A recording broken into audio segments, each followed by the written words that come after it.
tekan tombol subscribe, nyalakan lonceng. Assalamualaikum warahmatullahi wabarakatuh. Baik, selamat pagi. Hari ini hari yang cerah, tanggal 4 Maret 2023. Bagaimana kabar rekan-rekan semua? Patut berharap semoga selalu dalam keadaan sehat dan tak kurang satu apapun, rezeki melimpah ya. Disayang istri, disayang anak, dan bagi yang bujangan semoga cepat mendapatkan jodoh. Amin ya rabbal alamin. Baik, pada pagi hari ini kita coba sedikit membahas tentang apa itu tanda batas negara. Banyak ya dari kita yang masih belum paham apa itu tanda batas negara, macam-macamnya bagaimana, jenisnya yang seperti apa, nanti kita bahas satu persatu. Oke, kita lanjut. Yang pertama, referensi.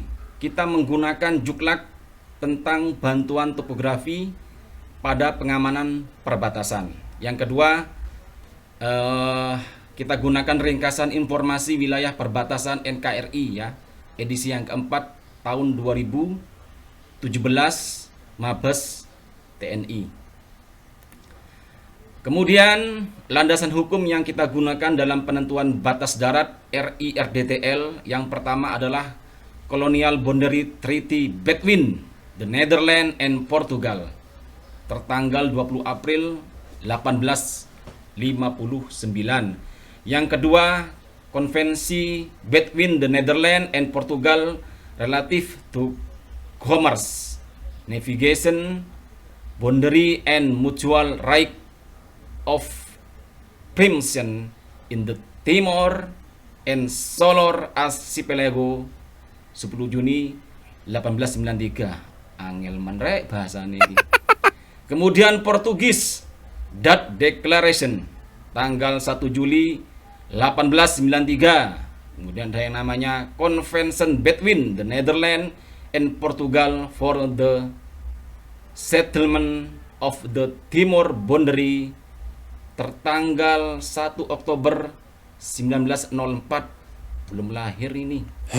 Kemudian yang terakhir adalah proses verbal tertanggal 18 Desember 1914 antara Belanda dengan Portugis ya. Jadi seperti itu landasan hukumnya untuk penentuan batas darat RI RDTL. Kemudian kita masuk ke materi.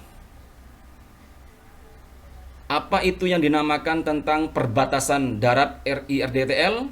Nah, perbatasan negara atau bahasa Maduranya, bahasa Inggrisnya state borders, dipahami sebagai suatu garis imajiner yang memisahkan wilayah suatu negara yang secara geografis berbatasan langsung dengan wilayah lain. Nah, jadi seperti itu pengertiannya.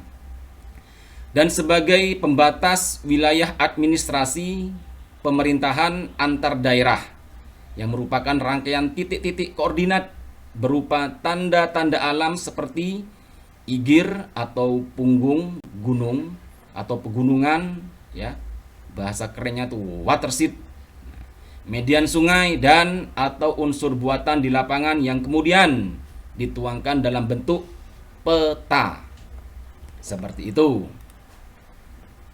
Kemudian lanjut perbatasan RI RDTL wilayah sektor timur ya.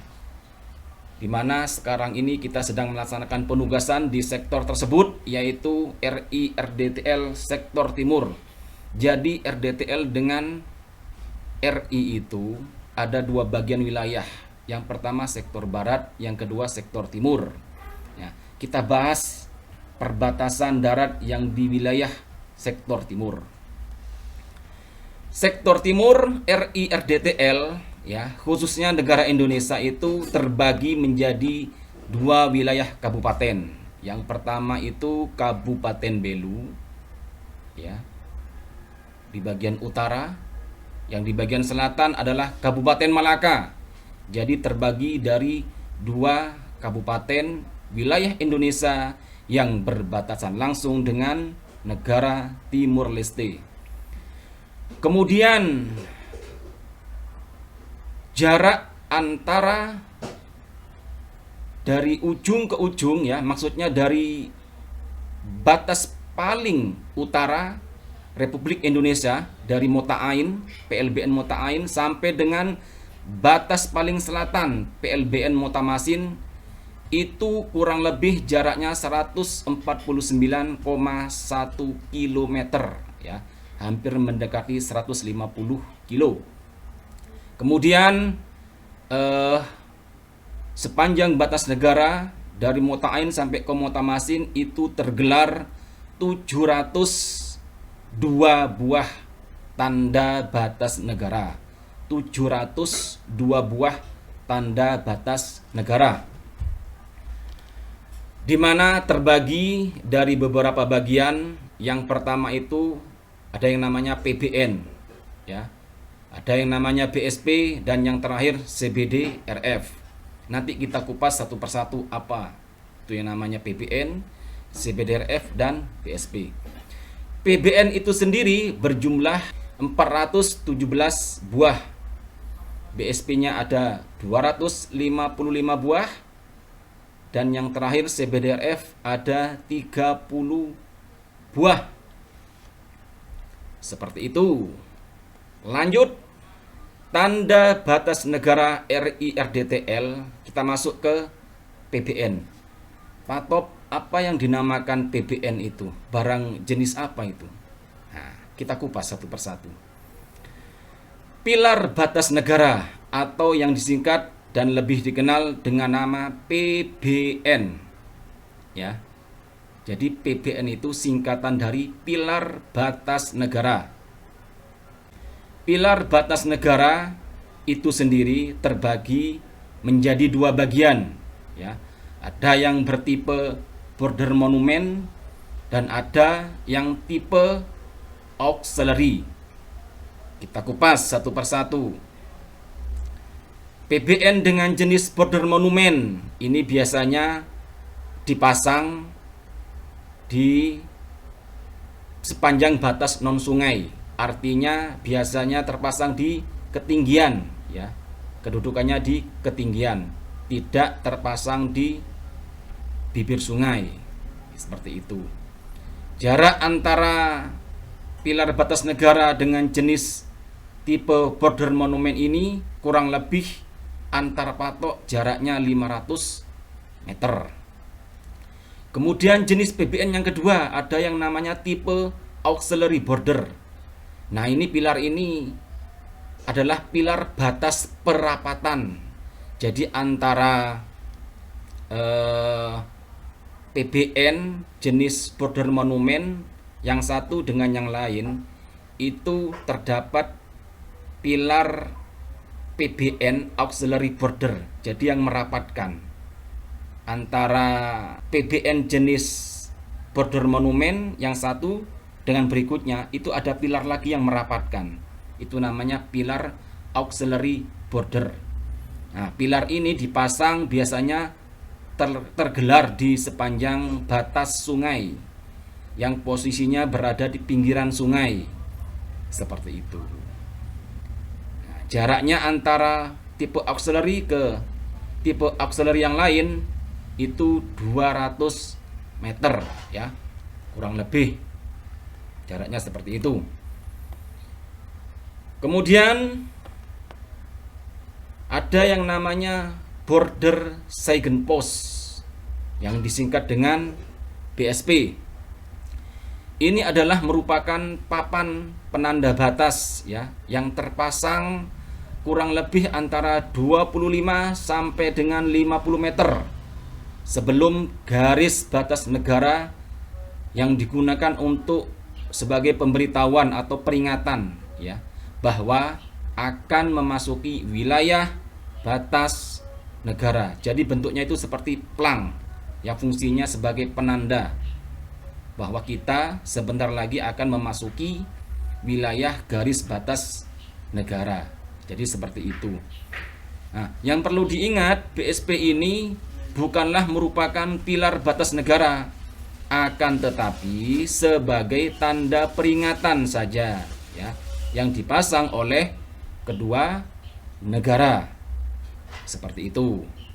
Dan yang terakhir ada yang namanya Common Border Datum Reference Frame, disingkat dengan CBDRF. Ini adalah pilar referensi yang dipasang sebagai acuan pengukuran yang menjadi titik ikat pilar batas negara. Dipasang oleh kedua negara dan lokasinya itu berdekatan dengan garis batas negara. Nah, yang perlu diingat lagi, pilar ini bukan merupakan pilar pembatas, ya, antara RI RDTL, namun sebagai acuan untuk menentukan titik ikat PBN yang dijadikan pemisah antar negara.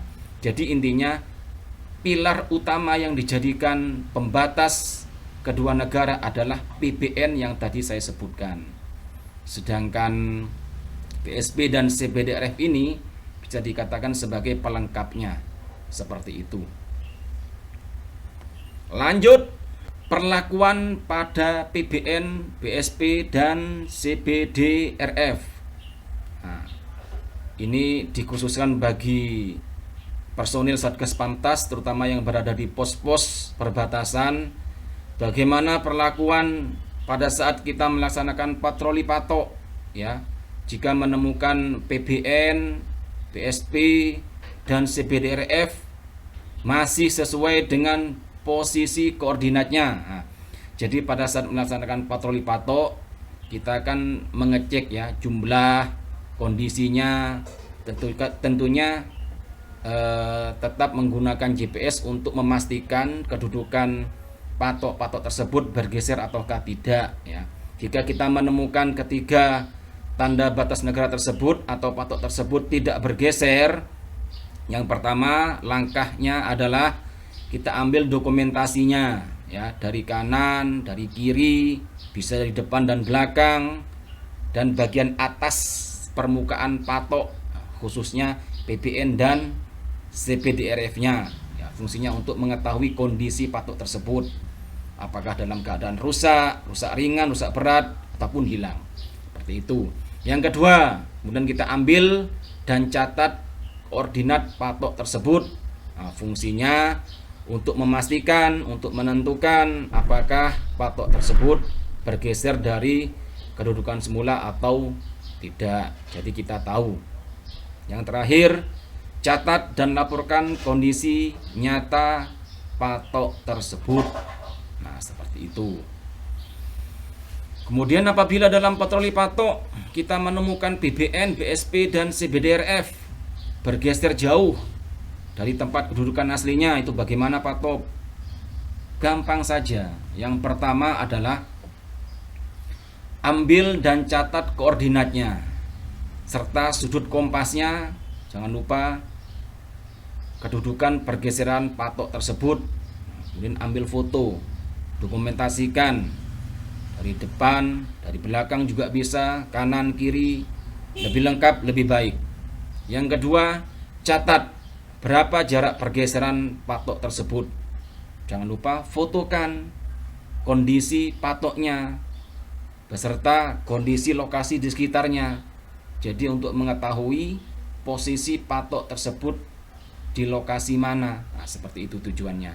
Yang ketiga, catat jika masih terlihat nomor atau kode patoknya, atau pelangnya. Yang BSP itu kan ada kodenya biasanya. Jika masih terlihat, catat untuk mengumpulkan banyak keterangan di situ. Kemudian jangan lupa catat juga, tulis, cari tahu penyebab bergesernya patok tersebut. Apakah longsor, apakah mungkin, ya, bisa digeser oleh tangan perbuatan manusia atau dan sebagainya. Itu dicatat, ditulis. Kemudian jika patok hilang, ya, kita tidak menemukan patok tersebut di kedudukan koordinatnya, kita sudah cari radius sekian meter tidak menemukan. Nah, langkahnya adalah kita kan patroli patok membawa bendera, tancap bendera tersebut pada koordinat di mana patok itu berada. tentunya menggunakan GPS ya. Tancapkan bendera tersebut pada koordinat asli, kemudian dokumentasikan ya, dari kanan, dari kiri, depan, belakang juga boleh, makin banyak lebih bagus. Dan yang terakhir adalah laporkan secara berjenjang. Jadi cukup sampai di situ langkah atau protap yang diberikan kepada personil Satgas. Jadi seperti ini contohnya apabila pengambilan BBN seperti ini, contoh dokumentasinya. Oke. Kemudian contoh pengambilan dokumentasi BSP. Nah, seperti ini. Ini dari Satgas Yonif, Radar Khusus 744 Satya Yuda Bakti ya. Satgas Pamtas RI RDTL Sektor Timur. Kemudian CBDRF juga seperti ini. Oke. Nah, ini adalah contoh dokumentasi jika patok hilang ya. Cukup tancapkan bendera merah putih pada sebuah kayu atau mungkin bambu agak tinggi ya, jangan sampai menyentuh dengan tanah bendera kita itu. Nah, digunakan sebagai penanda bahwa patok itu hilang. Nah, seperti ini. Baik. Kemudian tindakan yang perlu diperhatikan ketika kita menemukan tanda batas negara pada saat melaksanakan patroli patok bagi rekan-rekan personil Satgas.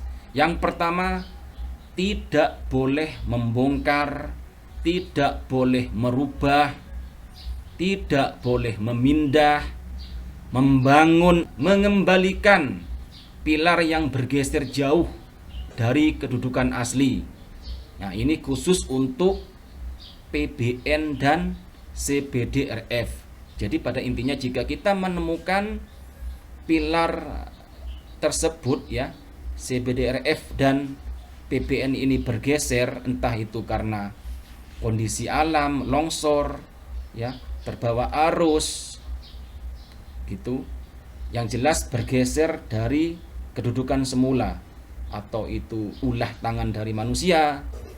Kita tidak boleh membongkar, merubah, memindah, membangun kembali atau mengembalikan pilar tersebut ke kedudukan aslinya. Seperti itu. Karena apa? Kita sebagai personil Satgas hanya mencatat kondisinya, jumlahnya, mendokumentasikan dan melaporkan saja. Seperti itu ke komando atas.